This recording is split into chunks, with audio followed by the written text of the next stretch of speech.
সাহাবায়ে কেরাম জিজ্ঞেস করলেন, ইয়া রাসূলুল্লাহ, তাহলে আর নামাজ রোজা জিকির ফিকিরের কি প্রয়োজন আছে?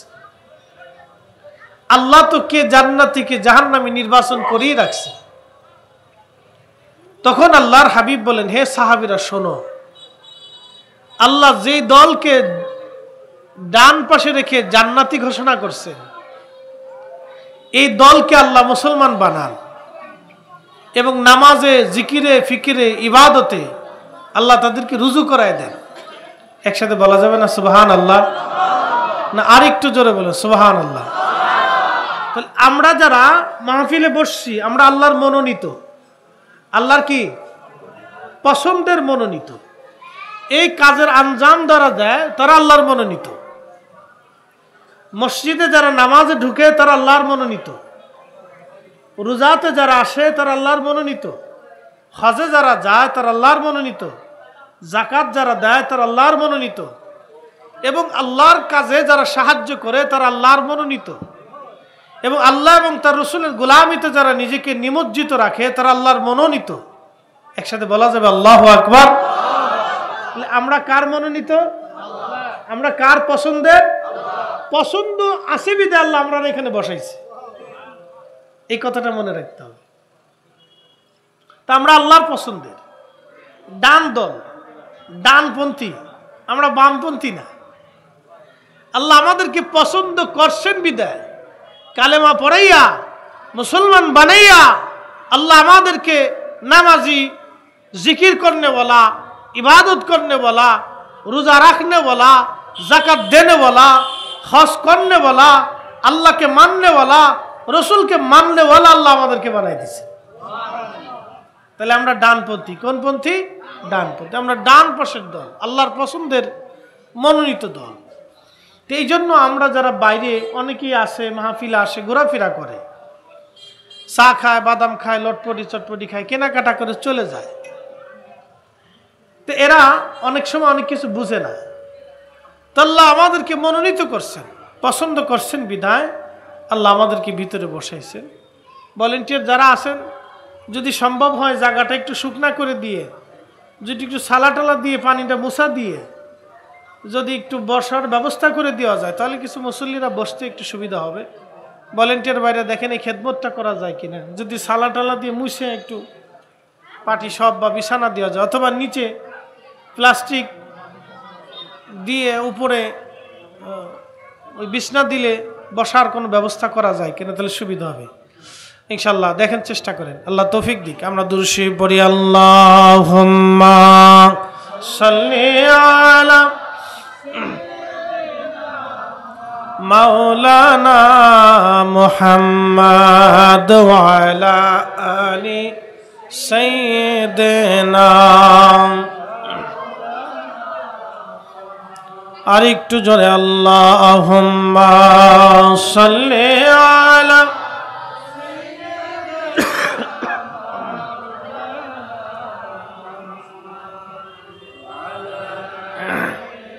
সাইয়্যিদিনা।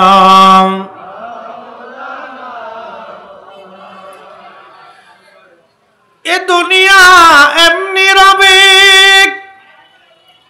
একদিন আমরা থাকব না। সবাই আমাদের ভুলে যাবে, রাসূল আপনি ভুলেন না। আল্লাহুম্মা সাল্লি আলা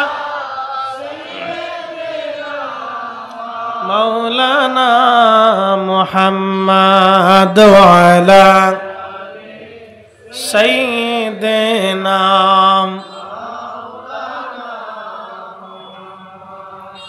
প্রিয় বাউশারবাসী, বরুড়ার মুসলমান অনেক মা বোনেরা বাড়িতে বসে আমার কথা শুনতেছেন, খুবই মনোযোগের সাথে কথাগুলি শুনবেন।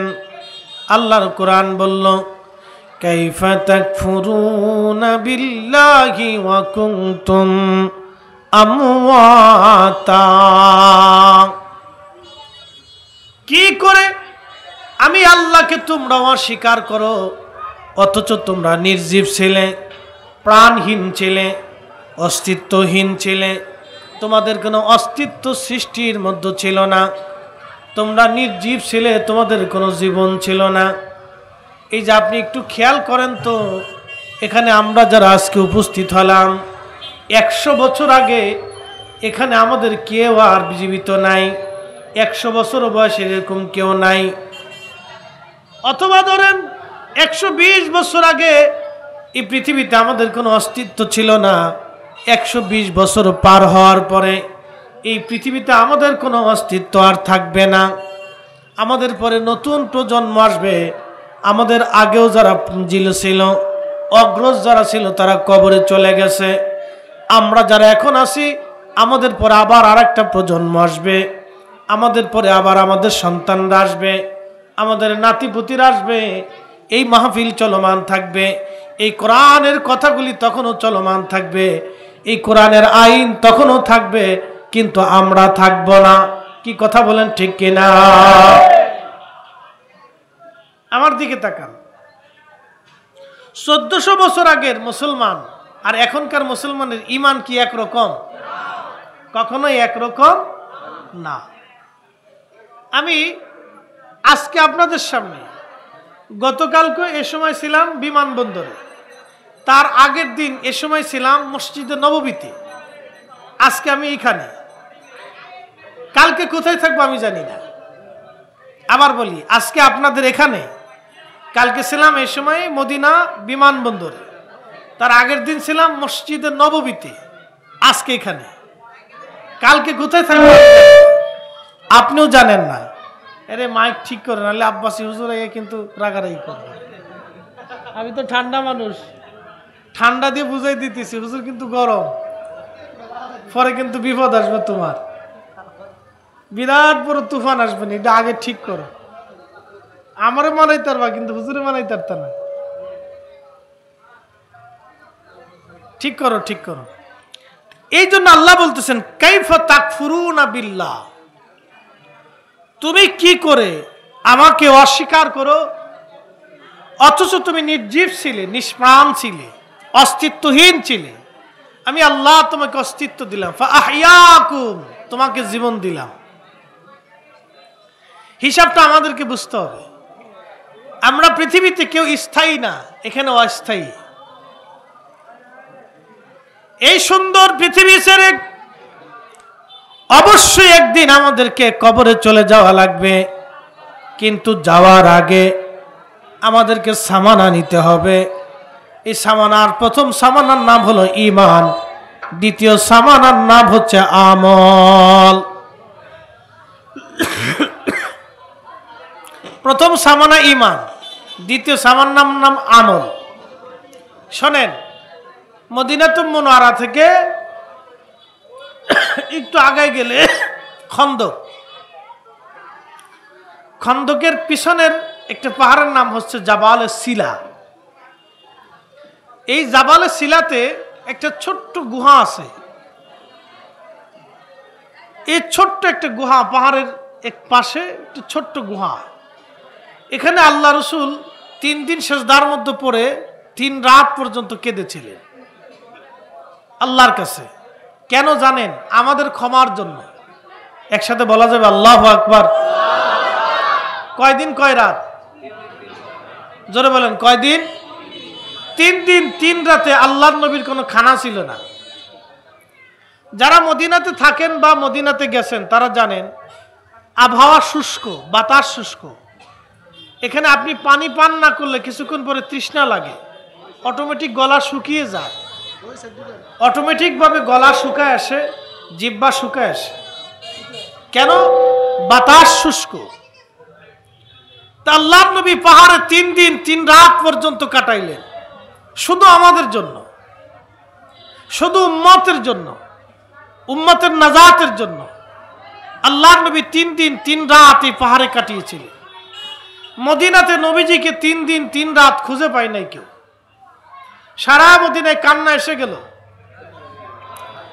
সাহাবীরা পাগল পারা হয়ে গেলেন যে রসুল নাই। 3 দিন 3 রাত। কিন্তু বিনিময়ে আমরা কি দিছি জানেন? আল্লাহ রসুলকে দিছি সুদ, দিছি ঘুষ, দিছি অবৈধতা, দিছি আমাদের গালিগালাজ, দিয়েছি রাত ব্যবহার, খারাপ ব্যবহার, দিয়েছি অন্যায়, দিয়েছি জেনা।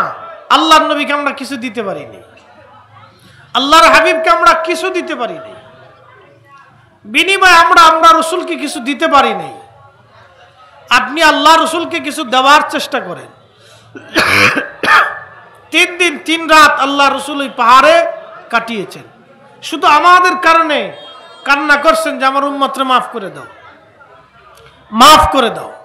আমরা কিছু দিতে পারিনি আল্লাহ রসুলকে, কিন্তু 1450 বছর আগে সাহাবায়ে কেরাম আল্লাহ রসুলকে দিয়ে গেছেন। দেওয়ার কারণে এই কোরআনে আল্লাহ তাদের একটা মর্যাদা ঘোষণা দিয়েছেন, রাদিয়াল্লাহু আনহুম ওয়া রাদু আন। আল্লাহর কোরআনে আল্লাহ রাব্বুল আলামিন বলতেছেন, আমি আল্লাহ তাদের উপরে খুশি, তারা আমি আল্লাহর উপরে খুশি। কেন খুশি? যালিকা লিমান রাদিয়াল্লাহু আনহুম ওয়া রাদু আন যালিকা লিমান খাশিয়া রাব্বা। এই কারণে আমি আল্লাহ তাদের উপরে খুশি, তারা আমি আল্লাহকে ভয় করত। একবার জোরে বলা যাবে কি সুবহানাল্লাহ? কারে ভয় করত? আল্লাহকে। জোরে বলেন কাকে? কয়দিন আগে সাপ আইছিল বাংলাদেশে, রাসেল। রাসেল নামে কেউ আছেন নাকি? তাহলে তার নামে বিরাট বড় বিপদ। এই রাসেল নাম শুনলে সবারই ডর আসে। রাসেল, এই সাপের নাম রাসেল দিল কি আল্লাহ জানে। সাপের নাম রাসেল ভাইপার। এটা কিন্তু বাংলাদেশ থেকে এখনো যায় নাই, আছে। যেখানে সেখানে আছে। জোরে জঙ্গলে পেশাব পায়খানা করতে গেলে খুব সাবধানে বসেন, সুযোগ পাইলে কিন্তু একবারে বসান দিয়ে দিবে, বুঝছেন নি? আবারও সতর্ক করি, জোরে জঙ্গলে যেখানে সেখানে বাথরুম পায়খানা পেশাব করতে হলে আপনাকে খুব হিসাব করে লাইট লুইট টর্চ লাইট মেরে দিয়ে দেখে শুনে খুব সাবধানে বসবেন। কারণ ও কিন্তু ইমাম, মুসল্লি, সভাপতি, সেক্রেটারি, বিরাট বড় বক্তা, ফরিদি সাহেব আর আফসারি সাহেব কাউরে কিন্তু চিনে না। ও ফাইলেই কিন্তু বসান দিয়ে দিবে। নাম হচ্ছে রাসেল ভাইপার। এই রাসেল ভাইপারে মানুষ যত ভয় করে তার অর্ধেকও আল্লাহরে ভয় করে না। কি কথা কর না কে? যে সুদখোর সে আল্লাহরে ভয় পায়? হ্যাঁ, ভয় পেলে সে সুদ খাইতে পারে। যে ঘুষখোর, দেখেন বাংলাদেশে মাঝে মধ্যে 2-1টা পাওয়া যায়। কেউ 1000 কোটি টাকার মালিক, কেউ 500 কোটি টাকার মালিক। আপনি চিন্তা করতে পারছেন 1000 কোটি টাকা, এই 1000 টাকার নোট যদি বান্ডিল ধরে বস্তা বেঁধে দেওয়া যায়, তাহলে আমরা 10-15 জনে মাথায় করে নিয়ে সারতে পারবো না। 1000 কোটি টাকা চাকরি করে মাসে বেতন পাইছে 50,000, 70,000, অথবা সব মিলে 1 লক্ষ টাকা।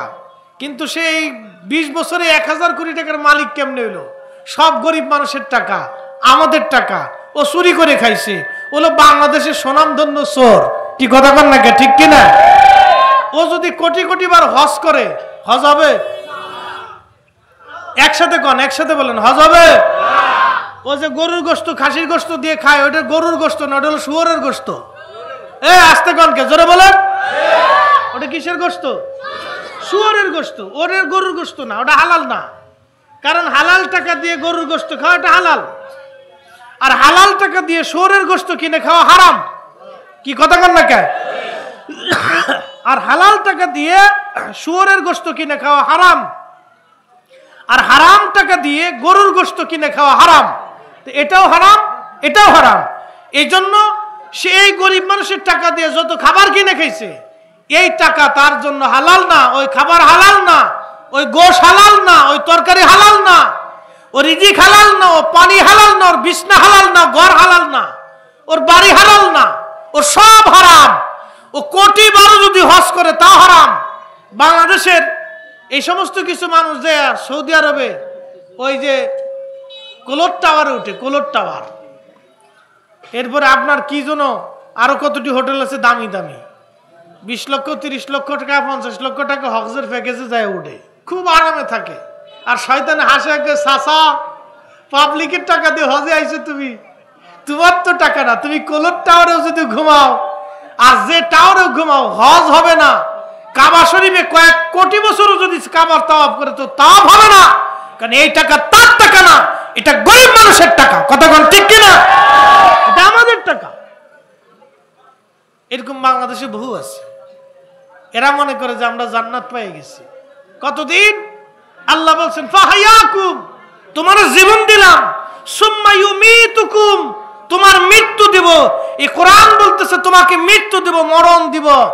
বলেন কত বছর পৃথিবীতে বাঁচবে? চেঙ্গিস খান কয়শো বছর বাঁচছে?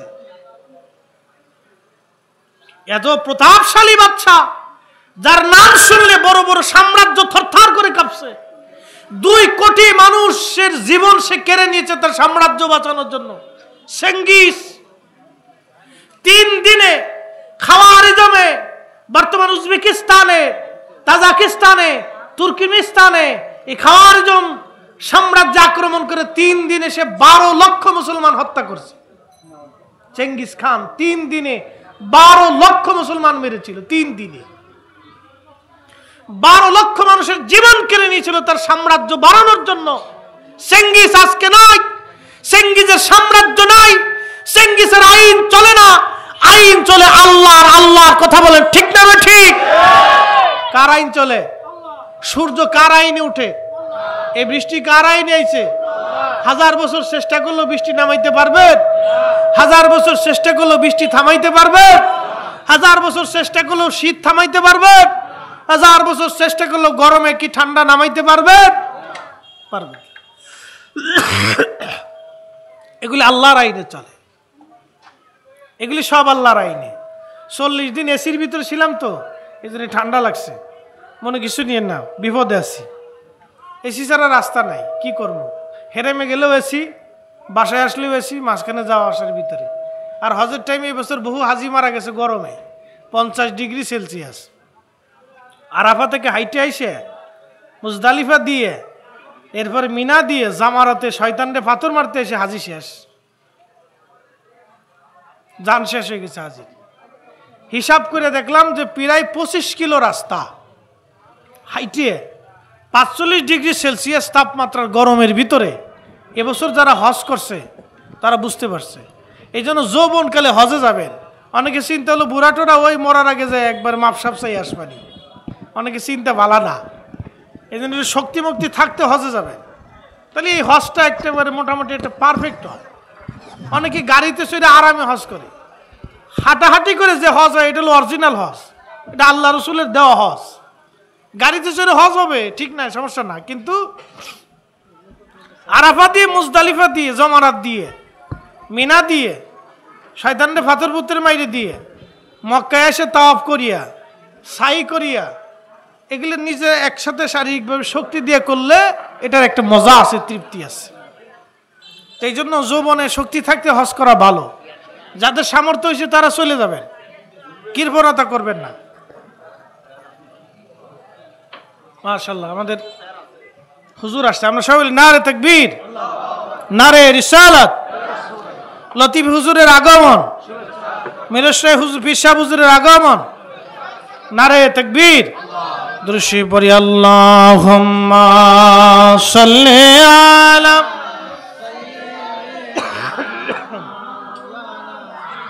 হুজুর আসেন না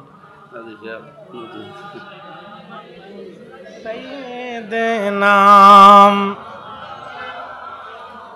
হয় না, আরো জোরে পড়েন আল্লাহুম্মা সাল্লি আলা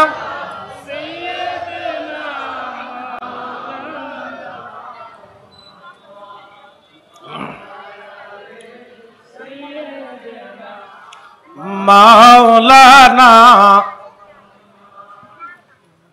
বন্ধুগণ, খুবই মনোযোগ দিয়ে কথাগুলি শুনবেন। যেই কথা বলছিলাম, আমাদের ইমানের চাইতে সাহাবায়ে কেরামের ইমান ছিল আরো মজবুত এবং কঠিন। কিন্তু আমাদের এখন যেমন সুযোগ সুবিধা আছে, আমাদের আজকে সর্বনাশ, আমার গলার চেয়ে তোর গলা বেশি, একবারে মুরগার গলার মতো। থামাইতে হবে, জাতি খুব মারাত্মক। রাসেল ভাইপারের সে তো এরা মারাত্মক। রাসেল ভাইপারে তখন দেখি না, বাঙালি জাতি যদি খালি কোয়া যায় যে একটা মারলে 1000 টাকা, তো উয়ে শেষ।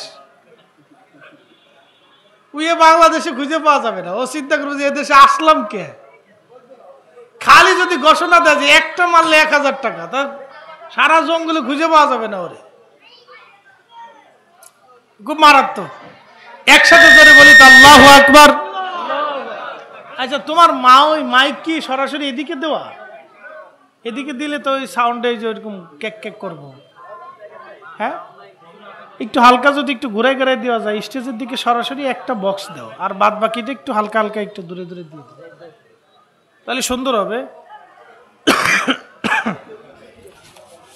তো বলছিলাম যে আমাদের ইমানের চাইতে সাহাবায়ে কেরামের ইমান আরো বেশি মজবুত ছিল, বিরাট বড় শক্ত মজবুত। প্রিয় মুসলমান, খুব মনোযোগ দিয়েন। এখনকার যেমন সুযোগ সুবিধা অনেক, গাড়ি হয়ে গেছে, ভালো বাড়ি হয়েছে, ফ্যান হয়েছে, এসি হয়েছে, আমরা ইচ্ছা করলেও অল্প সময় অনেক দূরে যাইতে পারি, আবার ইচ্ছা করলে আমরা সুন্দর আরামের বিছানায় থাকতে পারি। দামি দামি খাবার হয়েছে, বিভিন্ন কোয়ালিটির খাবার আমরা খাই, কিন্তু সাহাবায়ে কেরামের জীবনে এরকম ছিল না। সাহাবীদের জীবনে খুবই কষ্ট করে তারা কালেমার দাওয়াত মানুষের কাছে পৌঁছাইছেন। খন্দকের কথা বলছিলাম, জাবালে সিলার সামনেই খন্দক, বিরাট বড় খাল, খালটা 3 মাইল বড় লম্বা। মদিনার প্রবেশের সময় কাফেররা মক্কা থেকে 10,000 সৈন্য নিয়ে মদিনা আক্রমণ করার জন্যে আবু সুফিয়ানের নেতৃত্বে তারা রওনা হয়ে গেল। আল্লাহর নবী বোর্ডে বসলেন। এখন যে কাফেররা 10,000 সৈন্য নিয়ে মদিনা আক্রমণ করতে আসতেছে, আমরা কি করতে পারি? তখন এক একজন সাহাবী এক একজন বুদ্ধি দিতে লাগলেন, এক এক রকম। নবীজির একজন বয়োবৃদ্ধ সাহাবী ছিলেন, তার নাম হযরতে সালমান ফারসি রাদিয়াল্লাহু আনহু। তিনি বলেন, ইয়া রাসূলুল্লাহ, ইয়া হাবিবাল্লাহ, আমার বয়স অনেক। উনি 250 বছর পৃথিবীতে বেঁচে ছিলেন। আল্লাহর নবীর কাছে যখন কালেমা পড়েছেন তখন ওনার বয়স প্রায় 200 বছর হয়ে গেছে। একসাথে জোরে বলা যাবে কি সুবহানাল্লাহ? উনি যখন কালেমা পড়ছিলেন তখন ওনার বয়স প্রায় 200। কত বছর? 200, প্রায় 250 বছর পর্যন্ত প্রায় পৃথিবীতে বেঁচে ছিলেন। নবীজির ইন্তেকালের পরেও বহুদিন উনি বেঁচে ছিলেন। তো আল্লাহর নবীর কাছে বললেন, ইয়া রাসূলুল্লাহ, আমার বয়স অনেক, আমার দীর্ঘ অভিজ্ঞতা অনুযায়ী আমি একটা পরামর্শ দিই। আল্লাহ রাসূল বলেন, বলেন। বলতেছি, ইয়া রাসূলুল্লাহ, আমরা মদিনায় ঢুকার সময় জাবালে আবু সিলা পাহাড়কে পাশে রেখে মদিনার রাস্তাতে ঢুকার সময় যে 3 মাইল একটা ফাঁকা জায়গা আছে, এই ফাঁকা জায়গাটা আমরা একটা খাল খনন করি, 10 ফিট ডিপ, 10 ফিট চওড়া, বিরাট এই খাল খনন করব। আমরা খালের এই পারে থাকবো, কাফেরদেরকে খালের এই পারে দিব। ওরা সহসা খাল ডিঙ্গাইয়া এই পারে আসতে পারবে না, আর যদিও আসে তাহলে আমরা আক্রমণ করে ওদেরকে হত্যা করব। তার এই পরামর্শটা আল্লাহর নবীর কাছে বড় পছন্দ হয়ে গেল। দেখেন বড় কষ্ট কঠিন কতদিন ছিল সেই দিন। আল্লাহর নবী সাহাবায়ে কেরামকে বলেন, সাহাবীরা তোমরা আসো, খাল খনন করতে থাকো। 3 কিলোমিটার লম্বা বিরাট বড় খাল। বাংলাদেশের মাটির মতো সৌদি আরবের মাটি না, বাংলাদেশের পাথরের মতো সৌদি আরবের পাথর না, এটা বড় মজবুত মজবুত পাথর, বড় শক্ত পাথর, শুষ্ক আবহাওয়া, প্রচন্ড রোদ আর প্রচন্ড গরম। এই গরমের মধ্যে সারাদিন সাহাবীরা মাটি কাটতে লাগলেন, খাল খনন করতে লাগলেন। 3 কিলোমিটার বড় লম্বা, 3 কিলোমিটার বড় লম্বা খাল খনন করতে লাগলেন। আল্লাহর নবীজি খন্দকের একটা ছোট্ট পাহাড়ের উপরে একটা কোনায় বসে আল্লাহর নবী তদারকি করতে লাগলেন। সেই জায়গাটা এখনো আছে, মসজিদ রূপে বানায় রাখা হয়েছে। এরপরে হযরতে সালমান ফারসি রাদিয়াল্লাহু আনহু বসলেন, তেনার ওই জায়গাটাও মসজিদ রূপে বানানো হয়েছে। তারপরে সে হযরত আলী রাদিয়াল্লাহু আনহু বসলেন।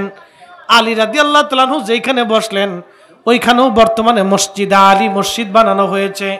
ওইখানে ফাতেমা এবং আলী ওইখানে বসা ছিলেন। বিরাট বড় খাল। 3 দিন পার হয়েছে। আল্লাহর নবীর বাড়ি কোনো খাবার নাই, নবীজি নিজেও না খাওয়া এমন একটা পরিবেশ হলো।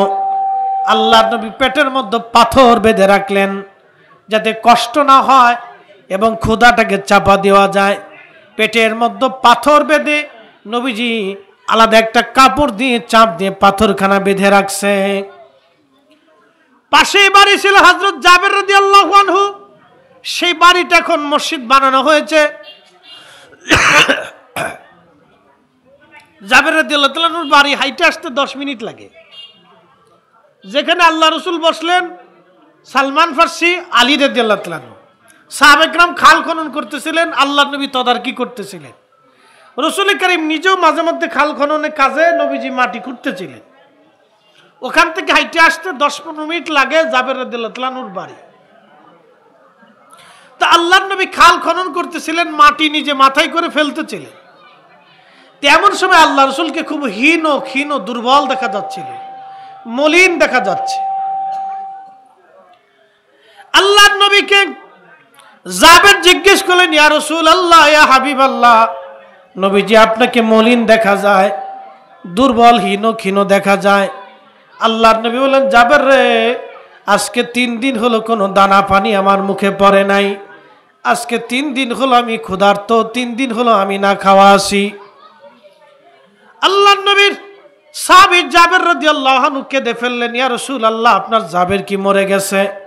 আপনি ক্ষুধার্ত কেন আমাকে বলেন নাই? হুজুর, আপনি অপেক্ষা করেন, আপনি বিশ্রাম করেন, আমি বাড়ি খোঁজ নিয়ে দেখে আসি আমার ঘরের মধ্যে কি আছে। জাবের দৌড়াই গেলেন বাড়ি, বিবিকে ডাক দিয়ে বলেন, বিবি রে, ঘরের মধ্যে কি আছে? বলে 1 সা গম আছে। বর্তমানে 1 সা গম মানে 3.5 সের। 1 সা গম আছে, আর ঘরের বাড়িতে একটা ছাগল ছাড়া আর কিছু নাই। জাবের বলেন, বিবি রে, আমি ছাগলটা জবাই করে দিয়ে যাচ্ছি, আর তুমি গম পিষতে থাকো, রুটি বানাইতে থাকো, ছাগলের তরকারি রান্না করতে থাকো। আমার রসুল আজকে 3 দিন ধরে না খাওয়া।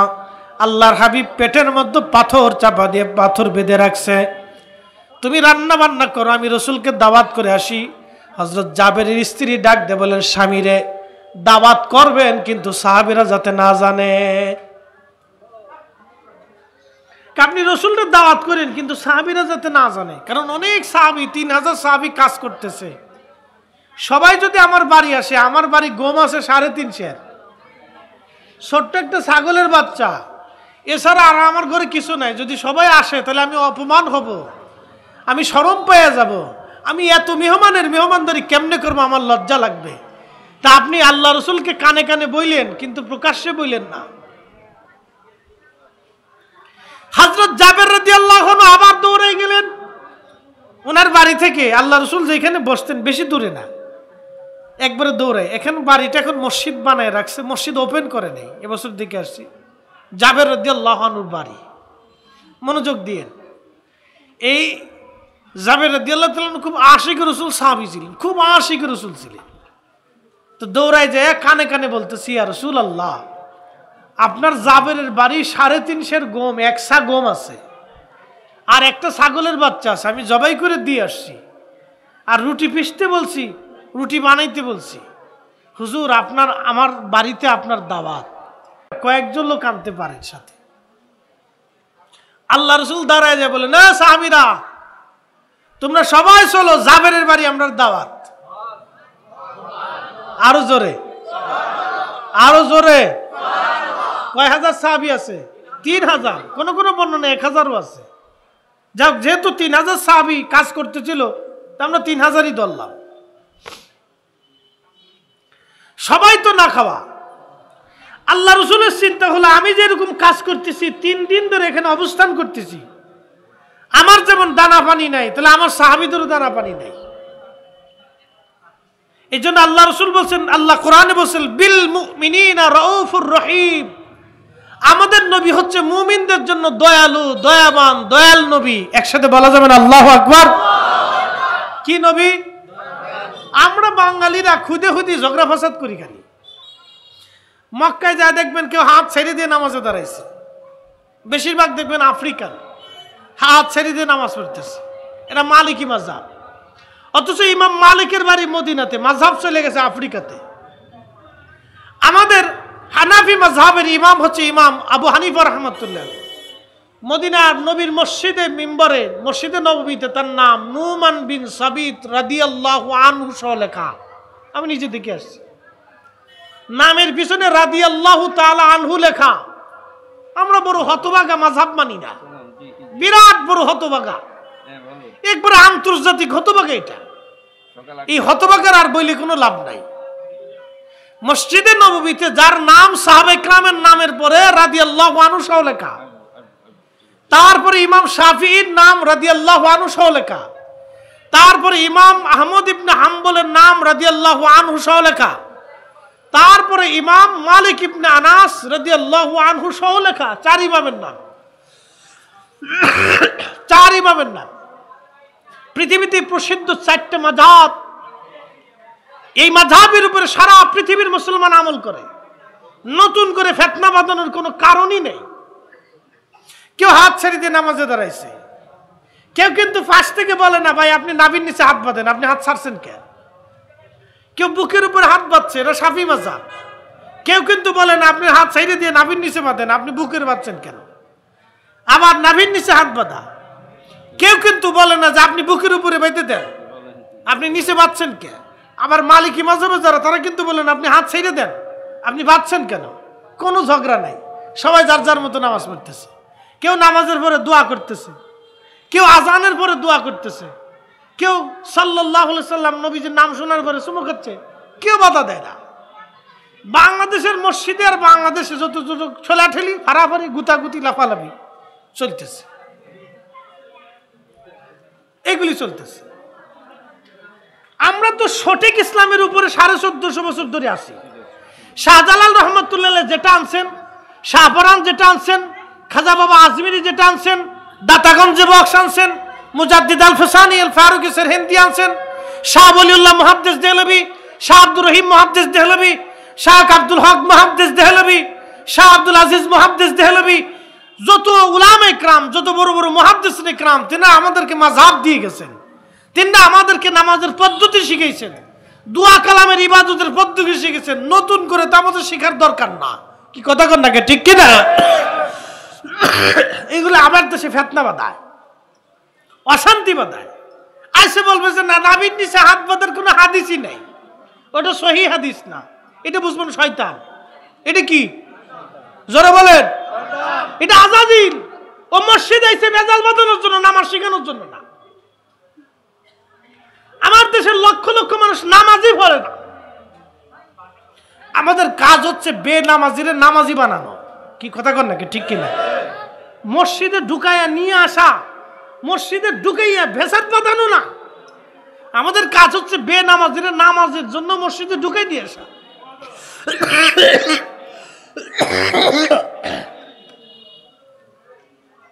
আপনি নামাজের পরে দোয়া করতেছেন, করেন, আইসে বলবে দোয়া নাই, এটা বেদাত, নতুন আবিষ্কার। কে তোমার এই ভেজাল বাঁধানোর দরকার কি? আমাদের আইম্মে ইকরাম হাদিসের আমল ছাড়া কোনো আমল করেন নাই। আমাদের আকাবির যারা ছিলেন, তারা রাসূল কারীমের সুন্নাহ ছাড়া কোনো আমল করেন নাই। তাদের মতো সুন্নাহের আমল বর্তমানে কেউ নাই। তারা অনেক বড় সুন্নতের আমলদার ছিলেন, তারা অনেক সহনশীল ছিলেন। এক মিনিট আমার দিকে তাকান। শাহ ওয়ালিউল্লাহ মুহাদ্দিস দেহলভী কত বড় আলেম ছিলেন, কত বড় আবেদ ছিলেন, তার জীবনের একটা ঘটনা শোনাই। উনি মক্কা থেকে হজ করে মদিনায় রওনা দেওয়ার সময় জুতা খুলে ফেলতেন। একসাথে বলবেন সুবহানাল্লাহ। না না, হয় না, আরো জোরে।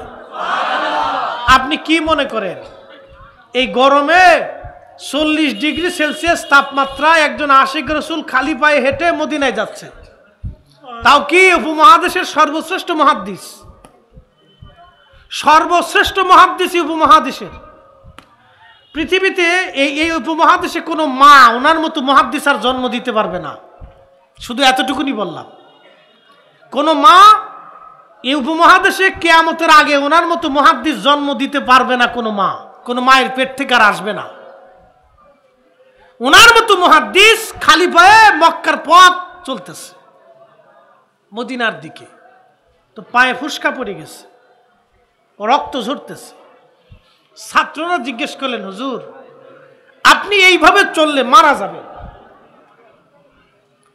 আপনি একটু চিন্তা করেন, আশিক রাসূল দেখেন, আমরা মিলাদে কিয়ামে দাঁড়াই গেলে অনেকের শরীরে চুলকায়, কে ভাই তোমার এত চুলকায় কে, কারণটা কি, তোমার খারাপ লাগে কে? তোমার যদি কিয়াম করতে মন না চায় তুমি চলে যাও, কোনো বাধা নাই, তোমার জোর করে কেউ করাবে না। কিন্তু যে করতে চাইতেছে তুমি জোর করে তারে করতে নিষেধ করতে পারবা না, কারণ ইশকে রাসূল, তাজিমে রাসূল এটা আলাদা জিনিস, এটা দলিল লাগে না। পুরা কোরআন আল্লাহ রাসূলের তাজিমের দলিল। এই কোরআনে সুমা খাইলাম, এই কোরআনে সুমা খাইছি, উপরে মলাট আছে, কভার আছে, কোরআনের সাথে লাগার কারণে কভারের দাম বেড়ে যাওয়াতে একজন মুহাদ্দিস পর্যন্ত এই কভার চুমা খায়। কি কথা কন না, ঠিক কিনা? একজন ইমাম এই কভারে চুমা খায়, একজন হাজি কভারে চুমা খায়, একজন পীর এই কভারে চুমা খায়, একজন তাহাজ্জুদ গুজারি কভারে চুমা খায়। কারণ কি? এই কোরআনের সাথে কভার লেগে আছে। কোরআনের সাথে কভার লাগার জন্য যদি কোরআনের এই কভারের ইজ্জত এত হতে পারে যে একজন বক্তা, একজন মুহাদ্দিস, একজন শাইখুল হাদিস এই কোরআনকে মাথায় নিয়ে হাঁটে, বুকে নিয়ে হাঁটে, কভার সহ হাঁটে, সে কভার খুলে ফেলায় না। কারণ কি? এই কোরআনের সাথে কভার লাগার কারণে কভারের দাম বাড়ছে। কাবা শরীফের উপরে গিলাফ চড়ানো হয়, গিলাফের কি দাম আছে বলেন তো? ওটা তো কাপড়, ওর কি দাম আছে? কিন্তু কাবার সাথে লাগার কারণে গিলাফের দাম এত বেশি যে হাজির ওই গিলাফটা শুয়ে চুমা খাওয়ার চেষ্টা করে। আল্লাহু আকবার বলবেন না?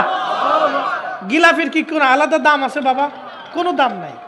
গিলাফ একটা কাপড়, স্বর্ণ দিয়ে এটারে বানাইছে, কালেমা লেখছে, কোরআনের আয়াত লেখছে, এটা একটা কাপড়, রেশমের কাপড়।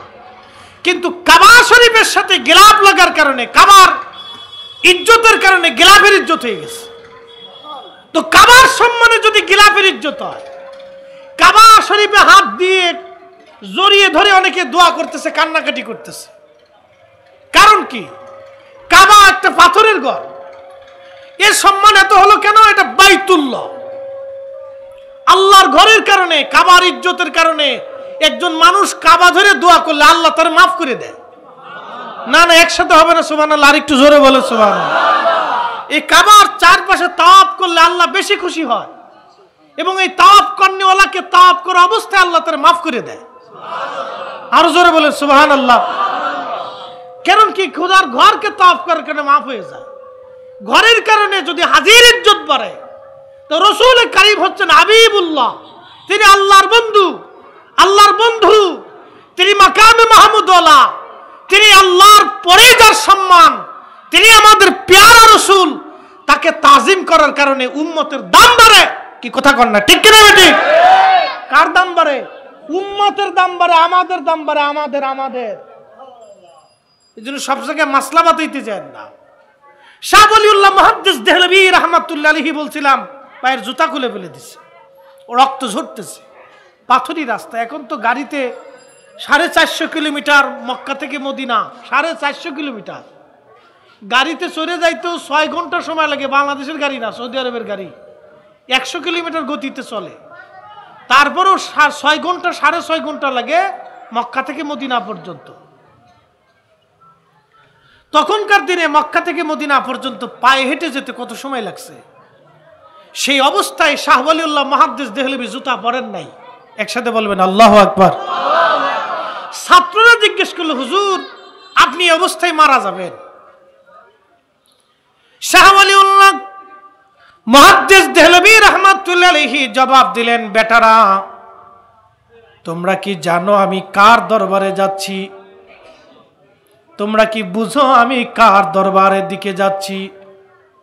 আমি শাহ ওলিউল্লাহ এমন একজন মহামানবের দরবারে যাচ্ছি যিনি হাবিবুল্লাহ, যিনি রাহমাতুল লিল আলামিন, যিনি সাইয়্যিদুল কাউনাইন ওয়াস সাকালাইন, যিনি মাকামে মাহমুদ ওয়ালা, হাউজে কাউসার ওয়ালা, যিনি কঠিন মেহশরে আমার সুপারিশ করনেওয়ালা। একবার জোরে বলা যাবে কি মারহাবা? শাহ ওয়ালিউল্লাহ ওই মহামানবের মহা ইজ্জতওয়ালা সাহেবে জান্নাত সাহেবে মেহশার আল্লাহর হাবিব উনার বরগাহে যাচ্ছি, জুতা পাই দিয়ে আমি কেমনে যাই? আমি শাহ ওয়ালিউল্লাহ মরে যাব, কিন্তু জুতা পাই দিয়ে আমি আমার রসুলের বরগাহে যেতে আমি সাহস করতে পারি না। বিশ্বাস করবেন, এখন তো মসজিদে নববী বর্ধিত করা হয়েছে, হেরেম অনেক বড় টাইলস করা হয়েছে, দামি দামি টাইলস, পৃথিবীর সবচেয়ে বড় দামি দামি টাইলস 2 হারামাইন শরীফাইনের নিচে লাগানো আছে। প্রচন্ড রোদে টাইলসগুলি এত উত্তপ্ত হয়, আপনি জুতা ছাড়া স্যান্ডেল ছাড়া আপনি 1 মিনিটও হাঁটতে পারবেন না, এত গরম হয়, এত গরম হয় আপনার পায়ের নিচে ফুসকা পড়ে যাবে। আমি মদিনা শরীফে দাঁড়াইয়া আমার সাথে বিশ্বনাথ আলিয়া মাদ্রাসার কামিল মাদ্রাসার প্রিন্সিপাল সাহেব ছিলেন, ফেন্সুগঞ্জের ভাইস প্রিন্সিপাল সাহেব ছিলেন কামিল মাদ্রাসার। আমরা মদিনাতে ঢোকার সময় হুজুরকে বললাম, হুজুর এই প্রচণ্ড গরমে আমরা 1 মিনিটও খালি পায়ে হাঁটতে পারি না, কিন্তু আজ থেকে প্রায় 1350 বছর আগে ইমাম মালিক রহমাতুল্লাহ আলাইহি, যিনি এই মদিনার ইমাম ছিলেন, এই মদিনাতে ইমামতি করতেন, জান্নাতুল বাকির মধ্যে তিনি ঘুমিয়ে আছেন। 80 বছরের জীবনে কোনোদিন একটা বারের জন্য, একটা সেকেন্ডের জন্য এই মদিনায় কোনোদিন জুতা পরেন নাই। একবার জোরে বলা যাবে কি আল্লাহু আকবার? নবীর তাজিমের জন্য কি ওনারা দলিল তালাশ করছে? ওনাকে জিজ্ঞেস করা হলো, আপনি জুতা পরেন না কারণ কি? মদিনাতে, মদিনার হুদুদের মধ্যে উনি জুতা পরতেন না। মদিনার হুদুদ অনেক বড় জায়গা, একবারে উহুদ পাহাড় থেকে জাবাল আইর পর্যন্ত মদিনার হুদুদ, আরো ম্যাপ সামনে পিছনে দৈর্ঘ্য প্রস্তুতি অনেক জায়গা। উনি পায়খানা প্রস্রাব আসলে মদিনার হুদুদের বাইরে চলে যাইতেন, থুতু পর্যন্ত মদিনার হুদুদের বাইরে ফেলতেন। জিজ্ঞেস করলে বলতেন, শোনো, যেই জমিনের মাটির নিচে রাহমাতুল লিল আলামিন ঘুমিয়েছে, আমি ইমাম মালিক এই জমিনে কি করে জুতা পরতে পারি? না না, আরো জোরে, আরো জোরে, না আরো জোরে বলে। তো উনি যদি 80 বছরে এইভাবে বিনা দলিলে রসুলকে তাজিম করতে পারে, তাহলে আমাদের রসুলকে তাজিম কিয়ামের বেলায় দলিলে দরকার কি? রসুলের তাজিমের বেলায় তো দলিলের দরকার না, রসুল নিজেই দলিল। কি কথা কর না, ঠিক কিনা? এগুলি না আমাদের দেশে এক ধরনের বেহুদা ঝগড়া আমরা করি, বেহুদা অশান্তি সমাজে বাঁধাই। প্রিয় বাউসারবাসী, আমি আমার মূল আলোচনার দিকে ফিরে যাই। শাহ ওয়ালিউল্লাহ মুহাদ্দিস দেহলভী কোনোদিন জুতা পরলেন না, জুতা ছাড়াই চললেন। মক্কা থেকে মদিনায় জুতাবিহীন রওনা করলেন, জুতাবিহীন থাকলেন। আল্লাহু আকবার। এই জন্য আগের যুগের মুহাদ্দিস আলেমদের বড় ইমান ছিল, বড় ইয়াকিন ছিল, বড় ইখলাস ছিল, অনেক বড় ইমান তাজা ছিল। যদিও আমরা যত বড় বক্তা হই না কেন, আমাদের মধ্যে ওই ধরনের ইয়াকিন ইমান আমাদের ভিতরে নাই। আল্লাহর নবী ডাক দিয়ে বলে, সাহাবীরা তোমরা চলো, জাবেরের বাড়ি আমাদের সবার দাওয়াত। হযরত জাবের রাদিয়াল্লাহু আনহু কে নবীজি বললেন, তুমি তাড়াতাড়ি যাও, বাড়ি যাইয়া তোমার স্ত্রীকে বলবা রুটি যেন বানায় শেষ না করে, আর তরকারি রান্না করার পরে যেন সে ওই যে কি বলে চুলা থেকে যেন তরকারি নামায় না আনে। আমি রসুল আসবো, আমি আজকে নিজ হাতে সবাইকে মেহমানদারি করব। একবার জোরে বলা যাবে কি মারহাবা? জাবের রাদিয়াল্লাহু আনহু দৌড়ে আসছে। তো জাবের রাদিয়াল্লাহু আনহু আসার পর স্ত্রীকে বলতেছে, দাঁড়াও, উনুন থেকে চুলা থেকে গোশতের হাড়ি নামাইবা না, আল্লাহ রসুল নিষেধ করছে। আর যে রুটি বানাচ্ছ ওইখান থেকে উনুন থেকে চুলা থেকে রুটি দিয়ে নামাইও না, তুমি রুটি বানাও না, আল্লাহ রসুল আসতেছে, রসুল করিম আসার পরে রুটি বানাবে, সাহাবায়ে মেহমানদারি করবে। তো কিছুক্ষণ পরে আল্লাহর নবী আসলেন, পিছে পিছে হাজার হাজার সাহাবী উপস্থিত। জাবের রাদিয়াল্লাহু তাআলার স্ত্রী জাবের রাদিয়াল্লাহুকে ডাক দিয়ে বলতেছে, স্বামী এদিকে আসেন। ধমক দিয়ে বলতেছেন, করছেন কি?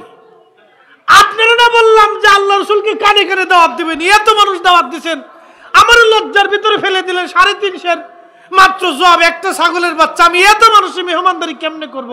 আর আমার বাড়ি থেকে তারা না খেয়ে চলে যাবে, এটা লজ্জা শরমের কথা। একসাথে বলবেন না আল্লাহু আকবার, আরো জোরে। তাহলে মহিলা সাহাবীদের ঈমান কত মজবুত ছিল দেখেন তো। আমরা দেশের বেডিও বেডি, আর তখনকার দেশের মহিলাও মহিলা। আমরা দেশের মহিলার খালি আলকাতরা শুনো মাহানুর লাগে পাগল। কি কথা কর না কে কত আলকাতরা সোনু মার্কেটে যায় কিনতে পারে, কে কত দামি শাড়ি কিনতে পারে, কে কত দামি বিছানা আসবাবপত্র কিনতে পারে, খালি এই চিন্তা। পাল্লাপাল্লি জরিনার মা কোনটা কিনছে, করিনার মা আর 12টাও কিনবে, এই পাল্লাপাল্লি। কিন্তু নামাজ নিয়ে পাল্লাপাল্লি নাই, পর্দা নিয়ে পাল্লাপাল্লি নাই, জিকির আজগার নিয়ে পাল্লাপাল্লি নাই, ছেলে মেয়েরে নামাজি পরহেজগার মুত্তাকি বানানোর জন্য পাল্লাপাল্লি নাই। কই তোর দাদার কাছে আম চুরি করে নিয়ে গে, এল আমরা দেশের মহিলা। তো সেই জমানার মহিলার একিন কত মজবুত যে আমার বাড়ি এত সাহাবী আসতেছে, আমি কি করে এখন এই সাহাবীদেরকে মেহমানদারি করব? আমি লজ্জা পেয়ে গেলাম, সর্বনাশ হয়ে গেল। হযরত জাবের বললেন, বিবি আমার, তুমি যেইভাবে আমারে শিখিয়ে দিয়েছিলে আমি তো আল্লাহ রসুলকে কানে কানে সেইভাবে বলছিলাম, কিন্তু আল্লাহ রসুল সবাইকে দাওয়াত করে ফেলছে, নিয়ে আসছে, আমি কি করব? আমার তো কোনো দোষ নাই। আল্লাহর নবী বলেন, জাবের তোমার স্ত্রীকে অন্তর্মহলে যাইতে বলো। হযরত জাবের রাদিয়াল্লাহু আনহুর স্ত্রী অন্তর্মহলে চলে গেলেন। আল্লাহর নবী উনুনের কাছে গেলেন, সাহাবীরাও গেলেন। আল্লাহর নবী ওই উনুনের উপরে আপনার গোশতের যে বাসন ছিল, যে আপনার পাতিল ছিল, এই পাতিলের উপর একটা কাপড় দিয়ে ঢেকে দিলেন এবং রুটির যেটা রুটি বানানো হচ্ছিল, একজন সাহাবীকে বলেন তুমি রুটি বানাও। আল্লাহর নবী বললেন রুটি বানাও। রুটি বানাইতে লাগলেন। রুটি বানায়া আল্লাহর নবী কাপড়ের নিচে দিয়ে ঢেকে ধরে আল্লাহর নবী কাপড়ের নিচ থেকে রুটি বের করতে লাগলেন। কোন কোন বর্ণনা আসে 3টে রুটি বের করলেন। এক একজন সাহাবীর জন্য 3টে করে রুটি বের করলেন। তা আমাদের দেশের এরকম রুটি না। আমাদের দেশে কোন কোন হোটেলে 4টে রুটি খাইলেও মনে হয় না যে রুটি খেয়েছে, একবারে পাতলা পাতলা, দাম দেয় 10 টাকা। রুটি যেটা বানাইছে এটা লাড়াচাড়া দিলে শেষ। কি কথা কন না কে, লাড়াচাড়া দিলে শেষ। এলো রুটিটা সৌদি আরবের এক রুটি বাঙালি একটাই খায় শেষ করতে পারে না, ওরা 4-5টা খাই পেলায়। বিরাট বড় শক্তিশালী ওরা। আর আগের যুগের মানুষ 3 দিন না খাওয়া, জোয়ান মধ্য সাহাবী 3 দিন ক্ষুধার্ত। বুঝতেই পারতেছেন কি পরিমাণে ক্ষুধা পেটে। রুটিও খুব বড় বড়। গম কয় শের? 3.5 শের। এক সা কয় শের? সাহাবী কয়জন? 3000। একসাথে বলবেন না আল্লাহু আকবার। না না হয় না, আরো জোরে, আরো জোরে। আমরা সেই নবীর উম্মত, সুদ খাওয়ার লেগে পারাপারি করি। কি কথা কন না কে? ঘুষের তরিকে এমন ভাবে ধরছে, বাপরে বাপ, সেইটা ছাড়া আর কিছু বুঝেই না। মাল ছাড়েন কাজ হয়ে যাবে, কেটে দেন কাজ হয়ে যাবে, মামু দেন কাজ হবে। খুব মনোযোগ দিয়ে আল্লাহর নবী 3টে করে রুটি বের করতে লাগলেন। সাহাবীদেরকে বলেন, সাহাবীরা খাবারের উপর থেকে কখনোই ঢাকনা উঠাইবে না, কাপড় উঠাইবে না। আল্লাহর হাবিব 3টে করে রুটি দিতে লাগলেন, তরকারি দিতে লাগলেন। সব সাহাবীদেরকে কাতার করে বসতে বললেন। সব সাহাবীরা কাতার করে বসলেন। আল্লাহর হাবিব দিতে দিতে 3000 সাহাবী, কোন কোন বর্ণনা 1000 আসছে। আমাদের হিসাব অনুযায়ী যেহেতু 3000 সাহাবী যোদ্ধা ছিলেন, 3000 সাহাবী একসঙ্গে কাজ করতে লাগলেন, খল খনন করতেছিলেন। 3000 সাহাবীর সামনে 3টে করে রুটি যদি দেন তাহলে রুটি চলে গেল 9000। একসাথে বলা যাবে কি আল্লাহু আকবার। গম কয় শের? জোরে বলেন। 3.5। রুটি গেছে কয় হাজার? 9000। তো বাংলাদেশের এই চ্যাপ্টা রুটি না, বড় বড় রুটি, বিরাট বড় বড় রুটি, খুব মজবুত রুটি। 3.5 9000 রুটি চলে গেল 3000 সাহাবীর সামনে। ছাগলের বাচ্চা দিয়ে একটা গোশতের পাতিল, ছোট্ট একটা পাতিল দিয়ে বাড়তে বাড়তে চামচ ভরে দিতে দিতে 3000 চামচ চলে গেল। আল্লাহর নবী বললেন, জাবের রে, আশেপাশে দেখো আরো কোনো লোক ক্ষুধার্ত আছে কিনা, তাদেরকেও দাওয়াত দাও। জাবের দাওয়াত দিলেন, তোমরা আসো আমার বাড়ি, তোমাদের দাওয়াত। এরকম আরো মহিলা পুরুষ দিয়ে কোনো কোনো বর্ণনে আসছে 15,000। একবার জোরে বলা যাবে কি সুবহানাল্লাহ। আল্লাহর নবী সবাইকে দিলেন, কম বেশি হইতে পারে বর্ণনার ভিতরে। আল্লাহর নবী সবাইকে দিতে লাগলেন, দিতে দিতে দিতে দিতে সবাই পেট ভরে খাইলো। আল্লাহর নবী বললেন, জাবের রে, বাকি যা আছে সব তোমার পরিবারের জন্য। জাবের বললেন, ঢাকনা উল্টায় দেখলাম 3 ভাগের 1 ভাগ শেষ হয়েছে, আরো 2 ভাগ এখনো পাতিলের মধ্যে পড়ে রয়েছে। আরো জোরে বলেন আল্লাহু আকবার, আরো জোরে আল্লাহু আকবার। সেই নবী 3 দিন 4 দিন পর্যন্ত ক্ষুধার্ত থাকতেন, বাড়িতে চুলাও জ্বলতো না।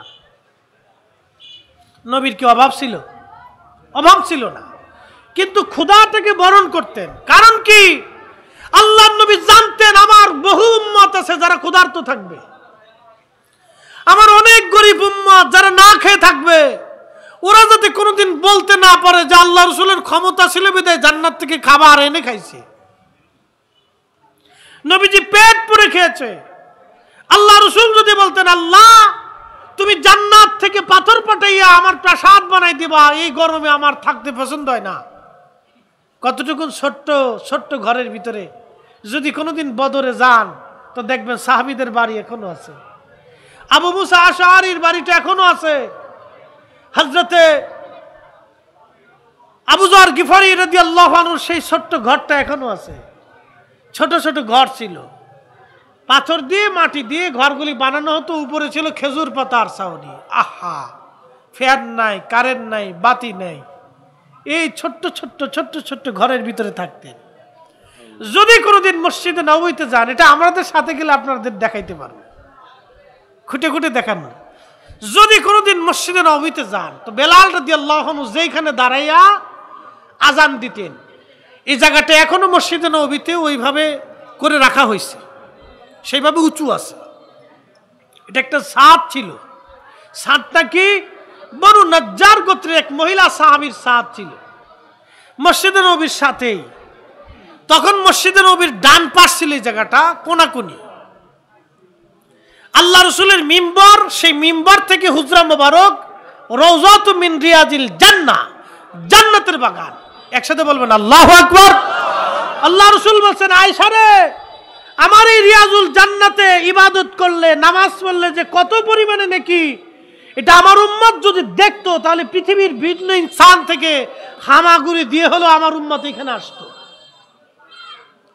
আমি রাসূলের রিয়াজুল জান্নাতে নামাজ পড়ার কত নেকি, এখানে ইবাদতের কত নেকি যদি আমার উম্মত দেখতো তাহলে আমার উম্মত হামাগুড়ি দিয়ে হলো এখানে আসতো। আর আমার দেশের পণ্ডিত ওয়াজ করে কই মদিনায় দোয়া কবুল হবে কোনো জায়গা নাই, শয়তান কোথাকার। এগুলোর জুতা দিয়ে বাইরেও হক আদায় হয় না, কথা কন না, ঠিক কিনা? হাজলিমি করে একটা সীমা থাকা উচিত। মহাপণ্ডিত একজন, মানে আল্লাহ রাসূলের শানের বিরুদ্ধে বললে উনটা বিরাট বড় সাইকুল হাদিস, বিরাট বড় সাইকার পণ্ডিত সেজে গেছে, বিরাট বড় বড় পণ্ডিত। আর আমার দেশের ছেলেপেলেরা বুঝুক আর না বুঝুক পণ্ডিতের পিছে পিছে দৌড়ায়। এত দৌড়ায়েন না, এত দৌড়ায়েন না। আল্লামা ইকবাল রাহিমাহুল্লাহ জবাবে শিকওয়াতে ছোট্ট করে একটা শের লিখেছেন। তিনি লিখেছেন এইভাবে, মগজ কোরা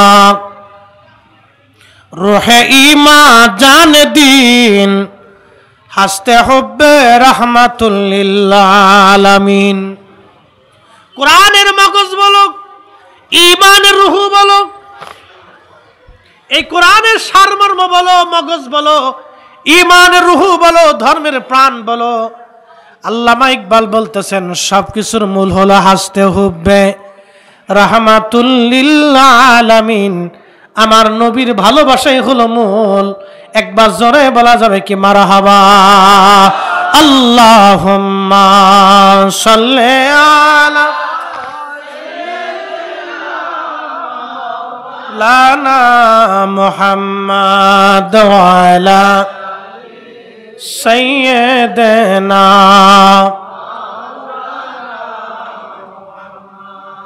আল্লাহুম্মা সাল্লি আলা সাইয়্যিদিনা অনেক দিন কথা কই না তো সাইয়্যিদিনা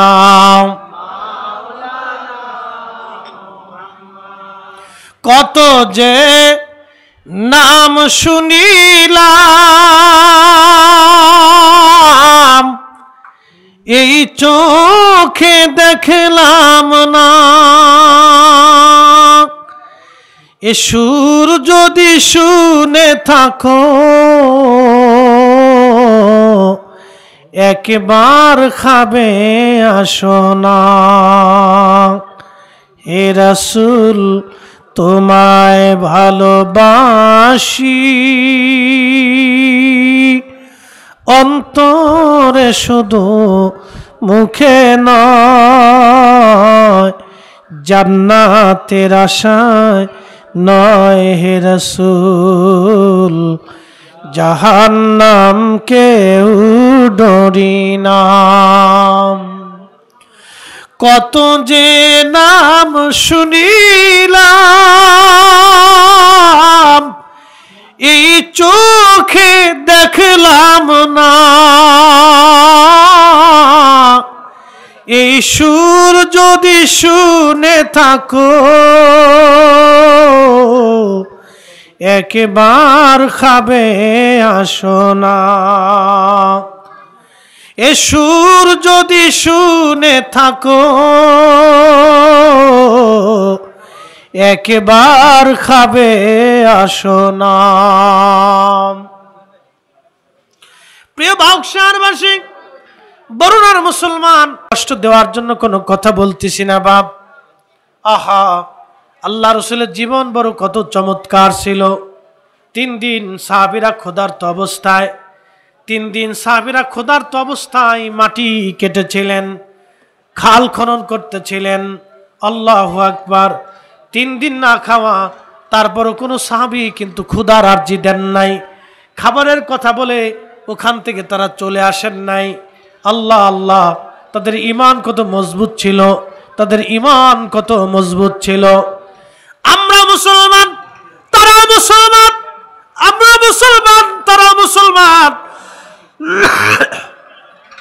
সালমান ফারসি বয়োবৃদ্ধ সাহাবী তিনি চলে গেলেন খাল খনন করতে লাগলেন হঠাৎ করে একটা পাথরের আঘাত পড়ল ওনার যে শাবল ছিল এই শাবল দিয়ে উনি আঘাত করার সঙ্গে সঙ্গে একটা বিকট শব্দ হলো একটা পাথর বিরাট বড় লম্বা 10 ফিট লম্বা 10 ফিট চওড়া 10 ফিট ডিপ বিরাট বড় পাথর আবার বলি 10 ফিট লম্বা 10 ফিট চওড়া 10 ফিট ডিপ সাদা ধবধবে একটা পাথর পাথরটা একবারে সাদা ধবধবে ধবধবে একটা সাদা পাথর সালমান ফারসি শাবল দিয়ে আঘাত করলেন শাবলটা কোনো বর্ণনে আসছে শাবলটা ভেঙে গেল অর্থাৎ লোহার শাবলটা পাথরের আঘাতে ভেঙে গেল লোহা ভেঙে গেল পাথর আঘাতে তাহলে পাথর কত শক্ত হবে সালমান ফারসি এসে বলেন ইয়া রাসূলুল্লাহ এত বড়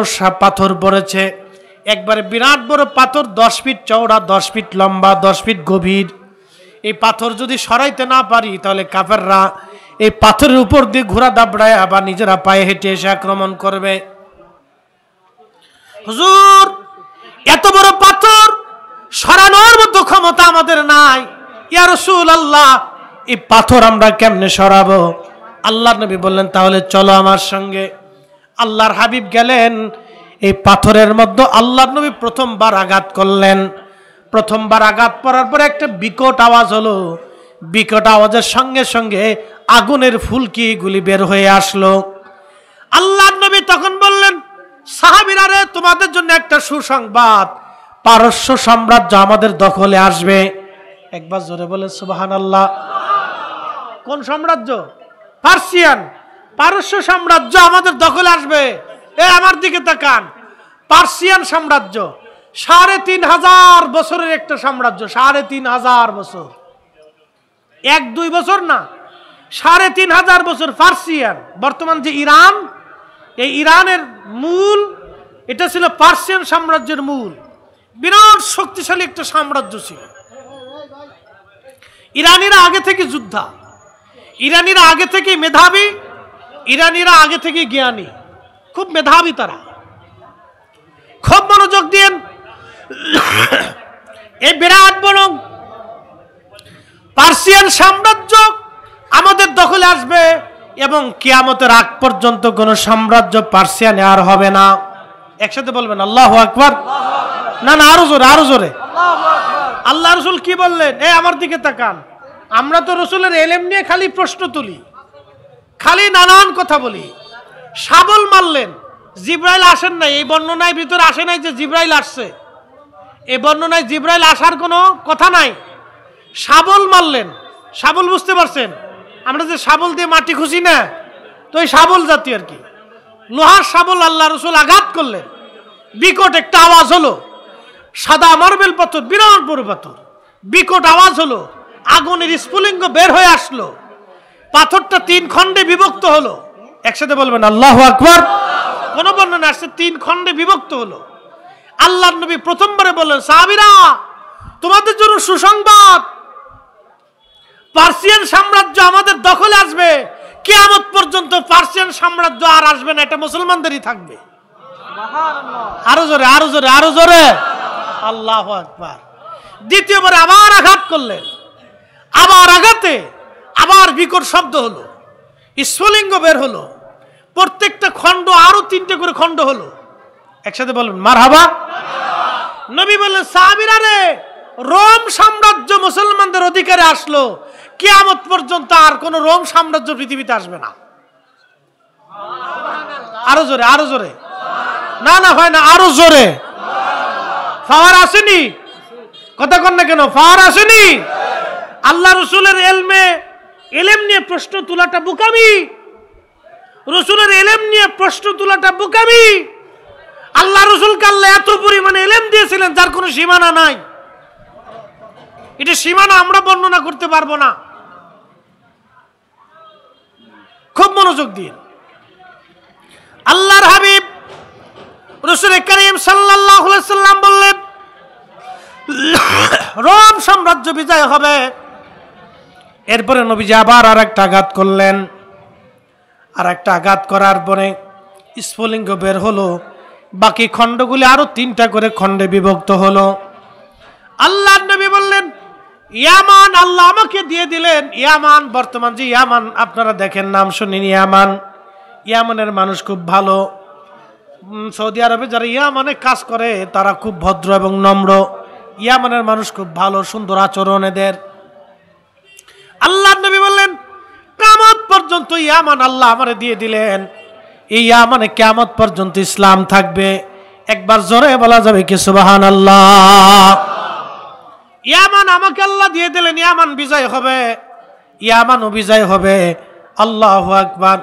তখন সাহাবায়ে কেরাম সবাই তো বিনা বাক্যে বিশ্বাস করে নিলেন, কিন্তু যারা মুনাফিক ছিল তারা বুরু কুচকায়, আখ শরীর চুলকার, কয় শুনছো মুহাম্মদ নিজেরে বাঁচানোর জন্য কেবল খাল খনন করতেছে, মক্কার কাফেরদেরকে সে প্রতিহত করতে পারে না, খাল খুঁজতেছে।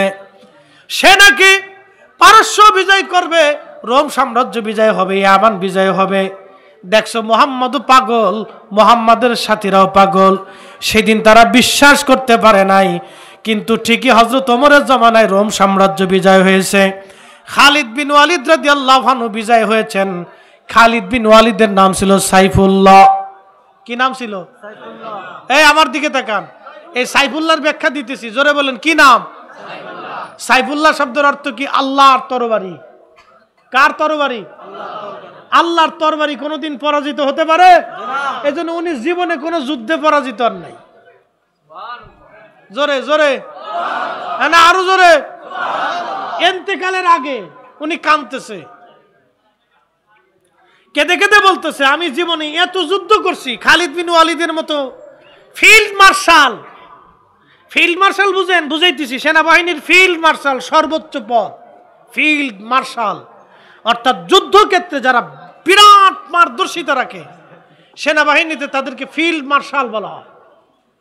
যুদ্ধক্ষেত্রে যারা অনেক বিজয় করে এবং বিরাট মেধার ভূমিকা পালন করে এই সমস্ত অফিসারদেরকে ফিল্ড মার্শাল বলে। ফিল্ড মার্শাল সবাই হয় না, খুব অল্প। তো পৃথিবীতে খালিদ বিন ওয়ালিদের মতো ফিল্ড মার্শাল কোন মা কিয়ামতের আগে আর জন্ম দিতে পারবে না। কোন যুদ্ধে তিনি হারেন নাই। একসাথে বলবেন আল্লাহু আকবার। নাম কি? সাইফুল্লাহ। জোরে বলেন নাম কি? উপাধি কি? সাইফুল্লাহ। কে দিয়েছে? আল্লাহর নবী দিয়েছে। সুবহানাল্লাহ কোন? জোরে বলেন। এই ঘোষণাটা সর্বপ্রথম কার জবান দিয়ে আসছে? আল্লাহ রাসূলের জবান দিয়ে। নবী বলছেন সাইফুল্লাহ, খালিদ বিন ওয়ালিদ আমার সাইফুল্লাহ, আল্লাহর তরবারি। জীবনে কোনো যুদ্ধে হারেন নাই। ইন্তেকালের আগে উনি কাঁদতেছে, বলতেছে আমি প্রত্যেকটা যুদ্ধে শাহাদাতের তামান্না নিয়ে যুদ্ধ করতাম। কাফেরদের ভিড়ের ভিতরে তলোয়ার চালাইতাম। দুই হাত দিয়ে তলোয়ার চালাইতো উনি এক হাত দিয়ে তলোয়ার চালাইতো না, দু হাত দিয়ে চালাইতো। একসাথে বলবেন আল্লাহু আকবার। ওনার ডান হাতে যেমন জোর, বাম হাতে একই রকম জোর ছিল। দুই হাত দিয়ে তলোয়ার চালাইতেন, উনি এক হাতে যুদ্ধ করতেন না। ওনার যুদ্ধ ছিল দুই হাতে, দুই হাত দিয়ে যুদ্ধ করতেন।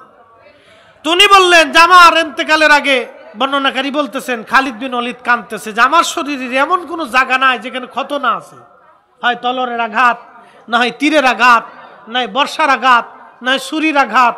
আমার শরীরের প্রত্যেকটা অংশে ক্ষত আছে। আমি শাহাদাতের তামান্না নিয়ে যুদ্ধ করতাম। আমার সঙ্গী কতরা শহীদ হয়ে গেল, কিন্তু আল্লাহ আমার শহীদ বানাইল না। কারণ কি জানেন? উনি সাইফুল্লাহ ছিলেন, আল্লাহর তরবারি ছিলেন। আল্লাহর তরবারি কারো তরবারিতে মরতে পারে না। এই কি কথা কর না, ঠিক কিনা? জোরে বলেন আল্লাহু আকবার। আল্লাহর তরবারি কারো তরবারিতে মরতে পারে না।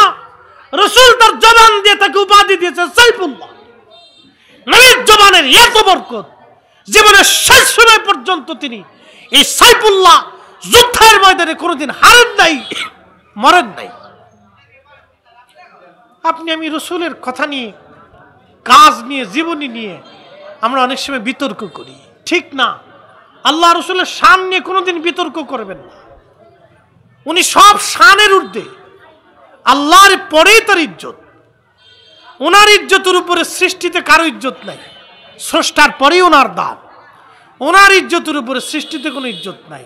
উনি যাহা বলতেন আল্লাহ তাহা করতেন, উনি যাহা চাইতেন আল্লাহ তাহা দিতেন। আল্লাহর সাথে ওনার একটা ওয়াদা আছে, কিয়ামতের ময়দানে একটা গুনাহগার উম্মত রাইখা নবী জান্নাতে যাবে না। আরো জোরে জোরে পড়েন, জোরে জোরে জোরে একসাথে বলেন আল্লাহু আকবার। এই নবীর গোলামির দরকার আছে কিনা নাই? এই গোলামির প্রয়োজন আছে। অধিক পরিমাণে দুরুদ ও সালাম, সুন্নতের আমলের উপরে নিজেকে পাবন্দি করবেন। অধিক পরিমাণে দুরুদ ও সালাম, সুন্নতের আমলের প্রতি নিজেকে ঝুঁকাই দিবেন, ঝুঁকাই দিবেন। আল্লাহর হাবিবের সুন্নতের দিকে নিজেকে ঝুঁকাই দিবেন, ঝুঁকাই দিবেন। আপনি যেই পীরের মুরিদ হন, যে পীরের মুরিদ হন, নবীর সুন্নতের দিকে নিজেকে ঝুঁকাই দিবেন, ঝুঁকাই দিবেন।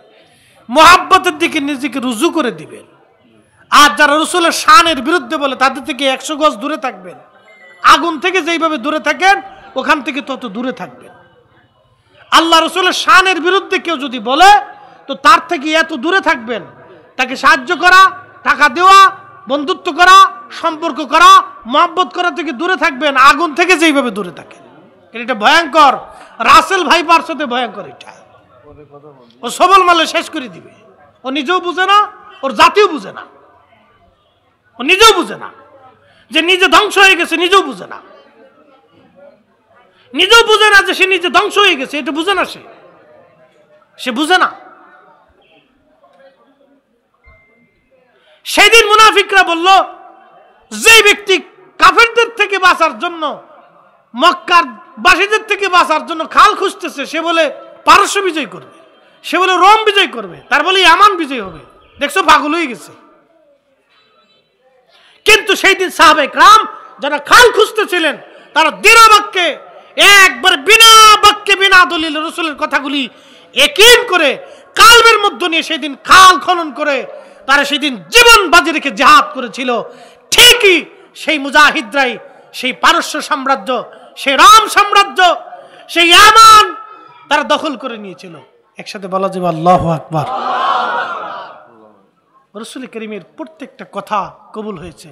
আল্লাহ রাসূল আরেকটা কথা বলেছিলেন, আমার উম্মত তোমরা শুনে রাখো, আমার এই হেরেম থেকে উহুদ পাহাড় পর্যন্ত জমাত হবে, আমার হেরেম থেকে উহুদ পাহাড় পর্যন্ত জমাত হবে, আমার উম্মত উহুদ পর্যন্ত ভরে যাবে। আজকে উহুদের একটা ঘটনা আপনাদেরকে শোনাই, জীবনে গেছেন কিনা জানি না, যদি কোনোদিন যান আজকে বলে দিই গোপন কথাটা। রাতে যাবেন উহুদ পাহাড়ে, যেখানে রাসূল করিম সাল্লাল্লাহু আল্লাহু আকবার, আমি কিভাবে বলবো, কোরআন আমার সামনে, আমি নিজে গেছি রাত্রিবেলা, এশার নামাজ পড়েছি ওইখানে, আমরা কয়েকজন ছিলাম, তার ভিতরে কয়েকজন আলেম ছিল। এই রাত্রিবেলা গেছি, আল্লাহর হাবিব যেইখানে, যেই পাহাড়ে উহুদের যেই অংশে আহত অবস্থায় ফেরেশতার এবং সাহাবায়ে কিরাম নিয়ে রাসূলকে বিশ্রামে রাখছিলেন, রাত্রিবেলা গেলে সেখান থেকে বেহেশতের ঘেরান আসে। আমি নিজে শুনেছি, আল্লাহু আকবার, আল্লাহি বিল্লাহি তাল্লাহি, এই কোরআন শরীফ আমার হাতে বাবা, আমি পৃথিবীতে এত সুঘ্রাণ কোনো আতরে কোনো সুঘ্রাণে পাইনি। ওইখানে যাই এশার নামাজ পড়লাম, ছোট্ট একটু জায়গা, আহা চোখের পানি আর ধরে রাখতে পারতেছিলাম না, বাতাসের মাধ্যমে সুঘ্রাণ আসতেছিল। শেষে উঠে যে একটা সিমেন্ট এখন আটকাই দিয়েছি, একটু ফাঁকা রাখছে, যা কোনো রকম ধরে নাক ভিতরে ঢুকাই দিয়ে দেখলাম এত ঘ্রাণ আসতেছে, এত সুঘ্রাণ আসতেছে। চিন্তা করলাম 1450 বছর পরেও আল্লাহ রসুলের সুঘ্রাণ এখান থেকে যায় নাই, শুধু রাসূল করিম এখানে বসেছিলেন, সাহাবে کرام থেকে সেবা করেছিলেন, রক্ত ঝরেছিল রসুলের, সারা রাত্র আল্লাহর হাবিব এখানে বিশ্রাম করেছিলেন। নবী পাকের একটু বিশ্রামে এই জায়গাতে এত সুঘ্রাণ হয়েছে যে সারা রাত্র বেহেশতের ঘ্রাণ আসতে থাকে, বাতাসে ঘ্রাণ আসতে থাকে, ওই জায়গা থেকে জান্নাতের ঘ্রাণ আসতে থাকে। আল্লাহু আকবার, আল্লাহু আকবার, একসাথে বলবেন আল্লাহু আকবার। নিজেকে স্থির রাখতে পারিনি। আপনি একটু চিন্তা করেন তো, আমার দিকে তাকান, এত দলিল লাগবে না, আমি বাস্তব দলিল থেকে বলতেছি, বাস্তব দলিল থেকে বুঝেন। আপনি তো বলেন রাসূল আমার মতো, 1450 বছর পরেও রাসূলের এখান থেকে উহুদ পাহাড়ের এই অংশ, ফাটা অংশ থেকে যেখানে আল্লাহর হাবিব বিশ্রাম করলেন, এখান থেকে বেহেশতের ঘেরান আসতেছে, নবীর ঘেরান আসতেছে। 1450 বছর পরে যদি রাসূল করিমের সেই সুঘ্রাণ আসতে পারে, তাহলে রাসূল করিম সাল্লাল্লাহু আলাইহি ওয়াসাল্লামের দেহ মোবারকের ঘ্রাণ কত সুন্দর ছিল। হ্যাঁ, দলিল দিয়ে বুঝাইতে হবে কেন? কেন দলিল দিতে হবে? সাহাবায়ে کرام কোন দলিল ছাড়া বিনা দলিল রাসূলকে বিশ্বাস করতে, কেন দলিল লাগবে? মুআবিয়া রাদিয়াল্লাহু আনহু ইন্তেকাল করবেন, আল্লাহর হাবিবের নখ মোবারক, চুল মোবারক, দাড়ি মোবারক, আরো কিছু চাদর মোবারক, এরকম কিছু আল্লাহর হাবিবের ব্যবহারের জিনিস ওনার কাছে ছিল।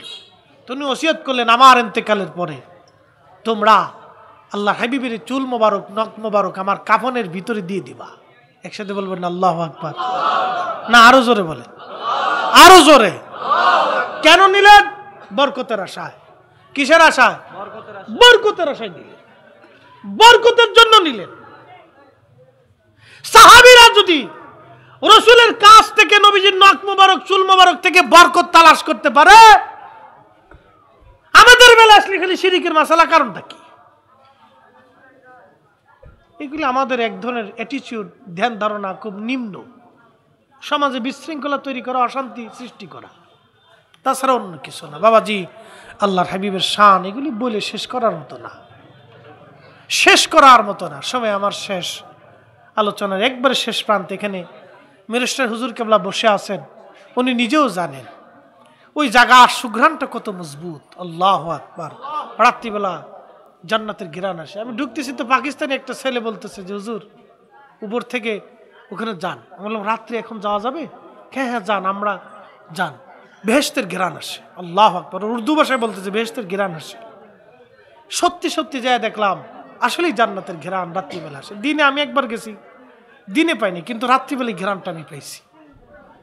নিরিবিলি, নিভ্রাত, নির্জনে, রাত্রি তো কেউ যায় না, ওইখানে যায় সেই ঘ্রাণ আমার নাকে আসলো, সবাই ঘ্রাণে মোহিত হয়ে গেলাম।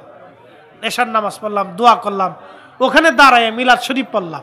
একসাথে বলবেন না মারহাবা? একবার মদিনা শরীফ সোজা সুজি দেখা যায়, নবীজি রওজা মোবারক, ওইখান থেকে একবার সোজা দেখা যায়, একবার সোজা। 1450 বছর পরে সে গ্রান যায় নাই বাবা। এই জন্য এগুলো দলিল লাগে না, এগুলো দলিল লাগে না। রসুলকে মানার জন্য, ভালোবাসার জন্য দলিলের প্রয়োজন হয় না। মোহতারাম উপস্থিতি, অনেক কিছুই আজকে আপনাদেরকে বললাম। মনের অজান্তে কোনো ভাই কষ্ট পেলে মাফ করবেন, কষ্ট দেওয়ার জন্য বলি নেই, বুঝার জন্য বলছি। আল্লাহ রসুল বলছে লা ইউমিন, ঈমানদার হবেই না হাত্তা আকুনা আহাব্বা ইলাইহি মি ওয়ালিদিহি ওয়া ওয়ালাদিহি ওয়ান নাসি আজমাইন। নিজের সন্তান, নিজের পিতামাতা, সমস্ত মানব জাতি থেকে, সব কিছু থেকে আমি রসুলকে যদি ভালো না বাসো, তুমি ঈমানদারি হবে না। একসাথে বলা যাবে আল্লাহু আকবার। আমি বলতেছি, আমার দিকে তাকান।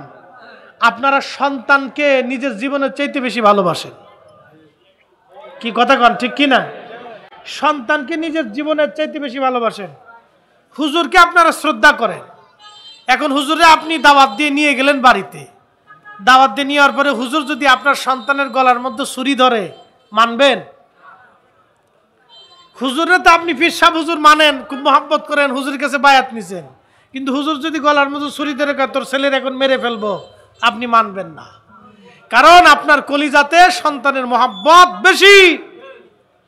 আল্লাহ রসুল বলছেন তুমি ঈমানদারি হবে না, তুমি তোমার কলিজার ভিতর থেকে সন্তানকে যেরকম ভালোবাসো তার চাইতে বেশি পরিমাণে আমি নবীকে ভালোবাসবা। এই জন্য আমরা সুন্নিরা রসুল করিমের শান একটু ছোট করে কেউ বললে আমাদের কলিজার ভিতর আগুন জ্বলে যায়। কি কথা বল না? কলিজার ভিতর কি ধরে?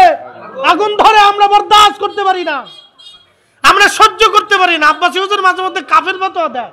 কেন দেয়? কারণে দেয়, বেকারণে দেয় না। বেকারণে দেন না, কারণেই দিচ্ছেন, কারণেই দিতেন। কারণ এশকে রাসূল এমন এক দামি জিনিস, এখানে অনেক আশিক স্থির থাকতে পারে না, আপনাকে বুঝতে হবে। আল্লাহ রসুল বলছেন তোমার জীবনের সব কিছুর চেয়ে আমি রসুলকে প্রাধান্য দিতেই হবে। এই জন্য সাহাবায়ে কেরাম দামি ছিলেন, এর জন্য জীবনের সব কিছু উজাড় করে রসুলকে মহব্বত করতেন।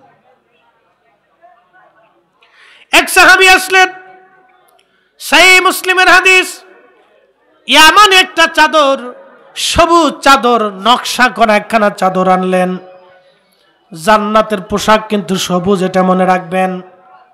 জান্নাতের পোশাক সবুজ, জান্নাতীদেরকে আল্লাহ সবুজ পোশাক পরাবে, বাংলাদেশের মতো সবুজ হবে না। এই সবুজ পোশাক এত সুন্দর দেখা যাবে, দেখতে শুধুই দেখতে মন চাবে, এত সুন্দর। তো এই সবুজ চাদর আনা হলো আল্লাহর নবীর জন্য। সাহাবী এসে বলেন ইয়া রাসূলুল্লাহ, সবুজ চাদরখানা আপনার জন্য আনছি হাদিয়া হিসেবে। আল্লাহর হাবিব আপনি এটাকে গ্রহণ করে নেন।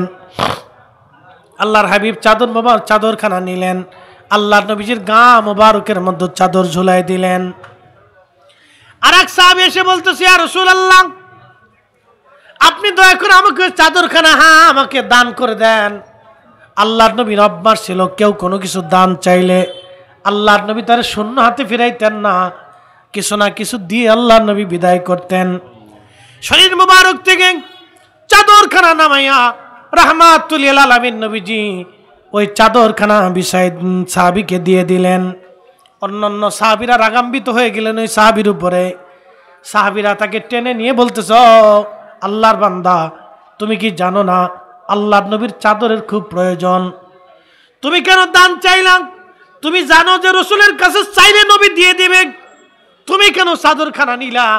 আল্লাহর নবীর কষ্ট কেন দিলা তুমি? এইভাবে সব সাহাবী তার বকাঝকা করতেছে, রাগারাগি করতেছে। সব সাহাবী তার রাগ করে, তুমি জানো না নবীর চাদরের খুব দরকার? তুমি এটাও জানো চাইলেই নবী দিয়ে দেবে, তুমি কেন চাইলা? নবীকে কেন কষ্ট দিলা? সাহাবী ডরে কেঁদে ফেলছে, হায় আমি করলাম কি? সাহাবী আল্লাহ রাসূলের কাছে যায় কাঁদতেছে। নবীজি বললেন, কাঁদো কেন? বলি, ইয়া রাসূলুল্লাহ, ইয়া হাবিবাল্লাহ, আমাকে মাফ করে দেন। বলে, মাফ চাও কেন? বলে, হুজুর আপনার চাদর আমি দান নিয়েছি, ভিক্ষা নিয়েছি। হুজুর আপনাকে কষ্ট দেওয়ার জন্য চাদরখানা নেই নাই, আমার নিজের প্রয়োজনের জন্য আমি চাদরখানা নেই নাই। ইয়া রাসূলুল্লাহ, আমি চাদরখানা নিয়েছি একটা কারণে, কারণটা হলো আমার নিজের জীবনের বড় তামান্না, এই চাদরখানা দিয়ে আমি আমার কাফনের কাপড় বানাবো। একবার জোরে বলা যাবে কি মারহাবা? কিসের কাপড়? কাফনের কাপড় বানাবে কে? সাহাবী। আমাদের ইমানের চাইতে সাহাবীদের ইমান কি দুর্বল না মজবুত? আমাদের ইয়াকিনের চাইতে সাহাবীদের ইমান কি দুর্বল না মজবুত? একবার উহুদ পাহাড়ের মতো মজবুত ছিল। উহুদ পাহাড়ের মতো। এই উহুদ পাহাড় রাসূলকে আশ্রয় দেওয়ার কারণে, শুধু ভালোবাসার কারণে। নবী বললেন, উহুদ আমাকে ভালোবাসে, আমি উহুদকে ভালোবাসি। জোরে জোরে জোরে। আলা বাবিম মিন আবওয়াবিল জান্নাহ, এই উহুদ জান্নাতের পাহাড়, ও আমার সাথে জান্নাতে যাবে। একসাথে বলেন আল্লাহু আকবার। রাসূল ভালোবাসার দাম কত? হুজুর আইলে কিন্তু মাইক মুখ ছুঁয়ে যায় বাবা। এটা যে মাইক, এ মাইকে হুজুর ওয়াজ করতো না।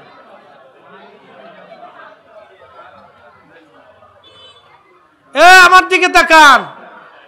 শুধু রাসূলকে উহুদে ভালোবাসার কারণে উহুদ আল্লাহর জান্নাতে চলে যাবে না। না, জোরে বলেন, জোরে জোরে জোরে। ওটা জান্নাতের পাহাড়, জান্নাতের পাহাড়। যদি মদিনায় যান দেখে আসবেন, এটা জান্নাতের পাহাড়। উহুদ জান্নাতের পাহাড়।